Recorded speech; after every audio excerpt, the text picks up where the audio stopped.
In a matter of decades, steel and glass skylines have erupted across the continent. Thousands of miles of infrastructure now thread together megacities that hold tens of millions of people, projecting the weight of a modern superpower. But how do you actually steer a nation of 1.4 billion people? How is a population of that size governed and controlled on a daily basis? On paper, the country operates under a constitution and a massive legislature known as the National People's Congress, or NPC. This massive NPC is a parliament containing nearly 3,000 individual delegates. According to that constitution, this Congress acts as the supreme organ of state power. It is tasked with electing the country's president, appointing judges, and passing national legislation. But direct contested elections only happen at the local village and town levels. At the national level, candidate nominations are controlled by the central party, political opposition is suppressed, and there are no freely elected national leaders. The state functions as an administrative vehicle. To understand how the country is truly steered, we have to look at the organization in the driver's seat. That organization is the Chinese Communist Party, or CCP. The CCP operates as a parallel authority that sits above and envelops the official state. They govern through unified power. Party members hold a 2/3 majority in the National People's Congress, ensuring CCP Central Committee policies become state law. Tracing command lines up this structure, past local committees, we reach the 24-member Politburo.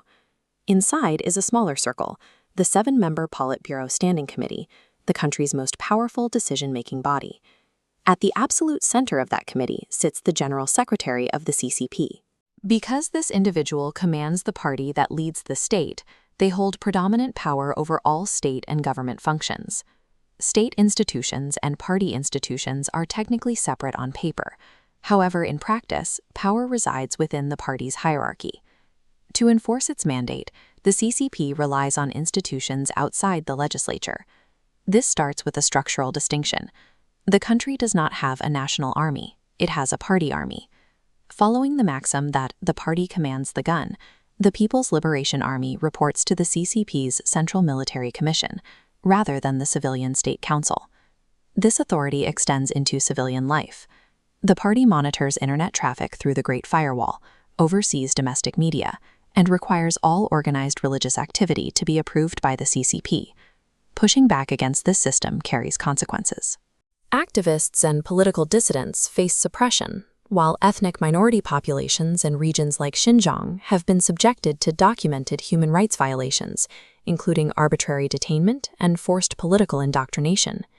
Over the last decade, the current leadership has systematically marginalized rival internal factions, cadres that once rose through different wings of the party, to centralize power around the General Secretary. By maintaining direct control over the military, the media, and its own internal ranks, the CCP ensures that no alternative power centers can mobilize to challenge the existing order. This centralized structure removes the need to negotiate with a domestic opposition. This allows the central leadership to approve multi-decade global strategies without the budget gridlock or legislative reversals common in multi-party systems. You can see this logistical capability in the Belt and Road Initiative. This global project involves a massive expansion of land and maritime trade routes, committing trillions of dollars to connect China with Asia, Africa, and Europe over decades. Backed by this unified power, Beijing also places its nationals in leadership roles across international organizations, ranging from the Food and Agriculture Organization to the International Civil Aviation Organization, shaping global policy from the inside. Yet there is a paradox in the domestic reality. Despite the strict authoritarianism and censorship, independent surveys, including those from Harvard University, consistently show that a majority of citizens are satisfied with the central government.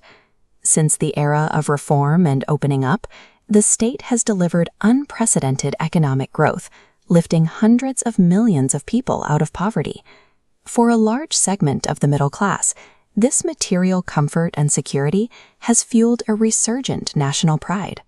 The Chinese political system functions as an interlocking structure of party and state.